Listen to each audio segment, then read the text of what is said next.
Kemudian surah Al-Baqarah, surah nomor 2 ayat 153 juga Allah berfirman, A'udzubillahi minasyaitonirrajim, Ya ayyuhalladzina amanu ista'inu bis-sabri was-salah, innallaha ma'as sabirin.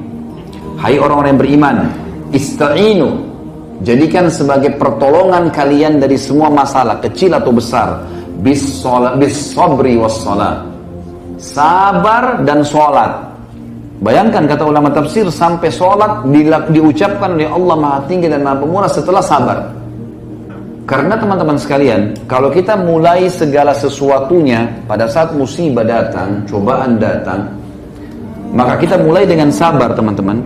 Maka dipastikan kalau kita mulai, oh ya Allah sudah takdirin, sudah saya sabar deh, saya terima. Ya Allah, mudah-mudahan Engkau memberikan jalan keluarnya, gitu kan? Lalu kita sholat, maka sholat kita bisa khusyuk. Tapi kalau antum dalam kondisi belum menerima, belum sabar dalam masalah itu, lalu antum sholat tidak bisa konsentrasi.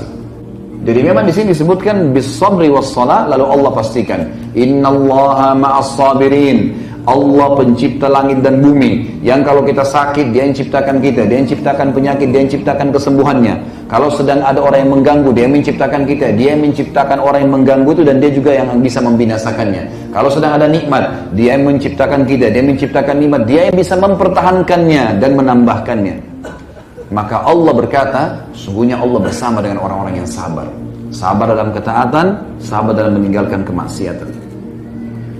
Juga dalam surah Ghafir, surah nomor 40. Tentu tadi itu yang Al-Baqarah tadi 153 ya. Maaf. Kemudian surah Ghafir ayat 4, surah nomor 40 atau surah Mukmin ini ya. Dalam surah ini ada dua ayat disebutkan yang sama, ayat 55 sampai ayat 77. Maaf, ayat 55 dan ayat 77. A'udzubillahi minasyaitonirrajim, fasbir inna wa'dallahi haqq. Sabar, janjinya Allah benar. Benar janji Allah. Orang sabar diampuni dosanya, orang sabar diberikan pahala berlipat ganda. Nanti akan kita jelaskan. Orang sabar dijanjikan kedudukan dan kekuasaan di muka bumi. Ada semua ayat nanti yang kita bacakan masalah itu. Sungguhnya janji Allah benar. Sabar sedikit di dunia, mati masuk surga. Benar semua itu.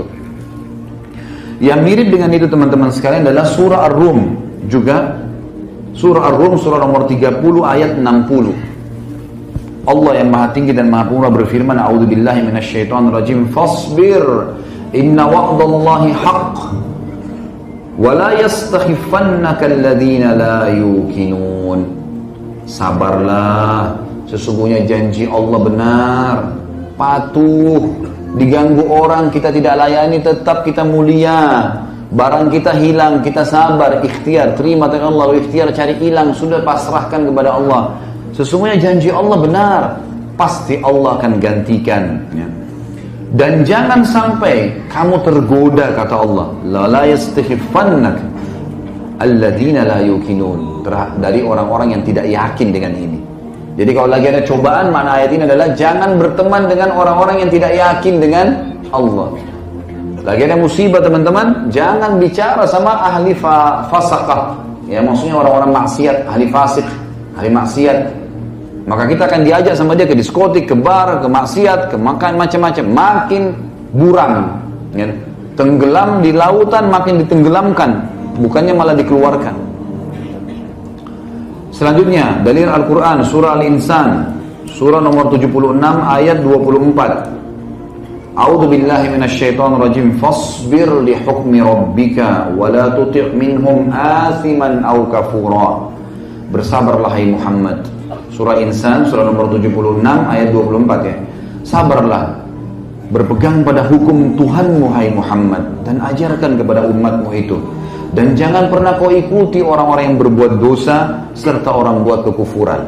Tak usah ikuti, walaupun kau dibenci, walaupun kau dihukum, jangan ikut-ikutan sama mereka. Toh maksimal adalah mati ya. Kalau di dunia kita akan keluar dan akan diberikan kemenangan. Selanjutnya teman-teman sekalian adalah janji Allah subhanahu wa ta'ala terhadap hamba-hambanya yang sabar akan diberikan kedudukan di muka bumi, kekuasaan. Dia akan dikenal, dia akan punya kedudukan, tapi melalui sabar dulu.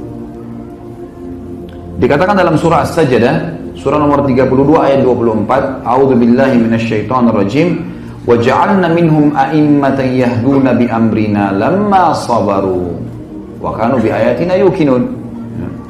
Dan kami jadikan mereka sebagai a'immah, pemimpin-pemimpin yang akan menjalankan petunjuk-petunjuk kami di muka bumi sesudah mereka sabar dan mereka yakin dengan ayat-ayat kami. Jadi teman-teman, kalau kita lagi dicoba, diuji, lalu kita kembali ke jalan Allah, iman kita makin kuat. Nanti setelah itu Allah kasih antum kedudukan, dikasih jabatan, dikasih harta, dikasih pasangan, dikasih keturunan. Datang cobaan seberat apapun, setelahnya kita akan tahu bagaimana menghadapinya. Juga Allah Subhanahu wa ta'ala memuji orang-orang yang sabar. Seperti misalnya surah Ibrahim. Allah memuji orang-orang yang sabar. Surah Ibrahim, surah nomor 14 ayat 5. A'udzu billahi minasyaitonir rajim. Wa dzakkirhum bi ayyamillahi inna fi dzalika laayatin likulli sabbarin syakur. Setiap ada orang mau lalai, setiap ada orang sudah mulai kepada kemaksiatan, datangnya ke orang saleh. Dan orang saleh ini disuruh ingatkan, wa dzakkirhum bi ayyamillah, ingatkan hari-hari ketemu dengan Allah, kematian, surga dan neraka, ingat itu semua. Sesungguhnya pada yang demikian itu, peringatan-peringatan tentang akhirat dan hari-hari bertemu dengan Allah, beratnya siksaan di neraka, beratnya siksaan di alam barzah, nikmatnya surga yang melimpah dan kekal di dalamnya, ingatkan. Dan itu ada tanda-tanda kebesaran kami, ya, tanda-tanda kebesaran bagi orang-orang yang sabarin syakur. Sabar ini sehingga mubalaghah teman-teman. Artinya super sabar dan syakur, super syukur gitu. Subhanallah, semua lisannya alhamdulillah, alhamdulillah. Ya sudah, inna lillahi raji'un. Saya terima. Ya Allah, saya terima. Selalu begitu. Kemudian juga dalam firman Allah, Allah memuji tentang laki-laki dan perempuan yang sabar dalam surah Al-Ahzab, surah nomor 33 ayat 35. A'udzu billahi minasyaitonir rajim, potongan ayatnya, was-sabirina was-sabirat. Dan laki-laki yang suka sabar dan perempuan yang suka sabar. Teman-teman, sampai ulama mengatakan begini, banyak orang tidak sadar pada saat cobaan sedang datang sebenarnya Allah sedang memangkas umurnya dia dalam ketaatan. Kalau kita lagi ada cobaan teman-teman sekalian dan kita kembali ke jalan Allah, kita akan tersibukkan untuk mencarikan jalan keluarnya. Kita akan tersibukkan berdoa. Gak ada orang lagi sakit parah lalu kemudian dia mau maksiat, larinya kepada jalan Allah.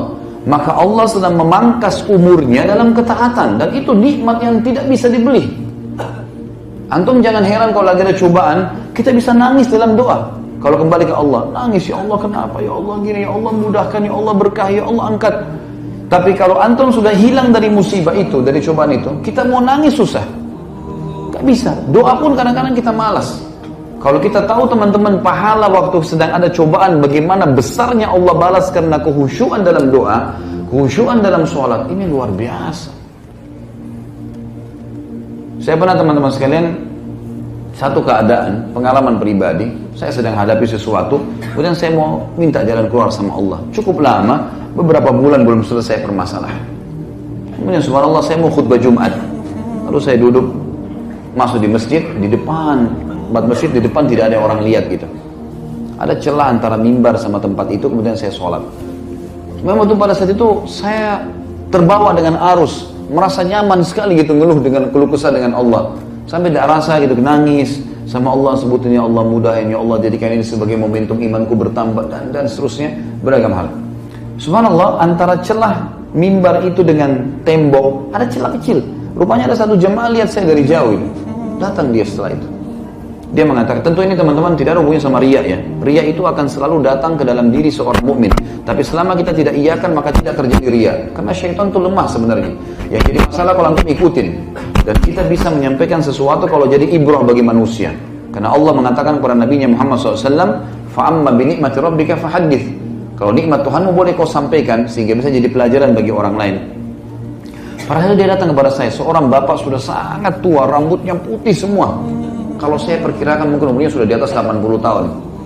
Datang ke saya itu udah mengatakan, Ustaz, memang dia sering Masya Allah hadir di rutin pengajian saya.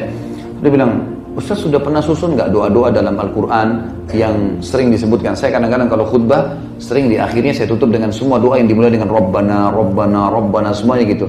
Makanya jemaah tanya, pernah nggak Ustaz susun? Saya bilang belum, secara khusus belum sih. Tapi insya Allah kalau ada yang butuh nanti coba saya tulisin di surah apa, di ayat apa gitu. Terus tiba-tiba dia bilang sama saya kalimat, saya seperti sedang disiramin dengan air dingin untuk teman-teman sekalian, dan saya yakin Allah yang membuat orang ini bicara sehingga menghibur saya dalam masalah waktu itu. Maka yang saya dengar dia mengatakan apa? Ustaz, tadi waktu sujud baca doa apa? Kok saya lihat dari jauh enak sekali sujudnya. Ustaz tahu, sampai rambut saya seputih ini belum pernah saya rasakan nikmat sujud seperti itu. Saya berharap bisa sujud lama, tapi saya tidak tahu harus buat ucapkan apa. Kok bisa Ustaz sampai lama seperti itu? Saya dengan biasa mengatakan, saya ada masalah, padahal saya keluh kesah dengan Allah. Nabi SAW mengatakan, akrabu abdun ya rabbi wa huwa sajid. Orang paling dekat dengan Tuhannya, penciptanya, pada saat dia sedang sujud. Ya sudah, saya sampaikan keluh kesah saya. Tapi ucapan dia tadi subhanallah seperti Allah selalu ingatkan kepada saya. Ingat Khalid, nikmatku sedang besar padamu.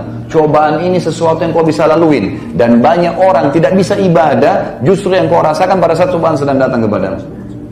Ini pelajaran yang luar biasa sebenarnya. Maka sabar sedikit teman-teman dengan cobaan. Ini teman-teman yang selalu ribut dengan masalah cerai. Untuk apa cerai? Kecuali ahli maksiat yang sedang kita temui. Sabar ukhti, sabar akhi. Sabar, ingatkan pasangan, doakan. Gitu kan? Itu yang kita lakukan. Sedikit saja ada masalah, sudah langsung berputus hubungan dengan saudaranya muslim. Sedikit ada ini, sedikit ada itu, bahkan ada yang sampai durhaka dengan orang tuanya lah, putus silaturahim lah, segala macam hal. Apalagi yang lebih parah larinya kepada kemaksiatan, naudzubillah. Akhirnya dari ahli ibadah tiba-tiba berubah menjadi orang yang maksiat, tiba-tiba mencaci maki Allah, menganggap itu solusinya pada saat dia berzina di diskotik atau dia minum khamr. Naudzubillah.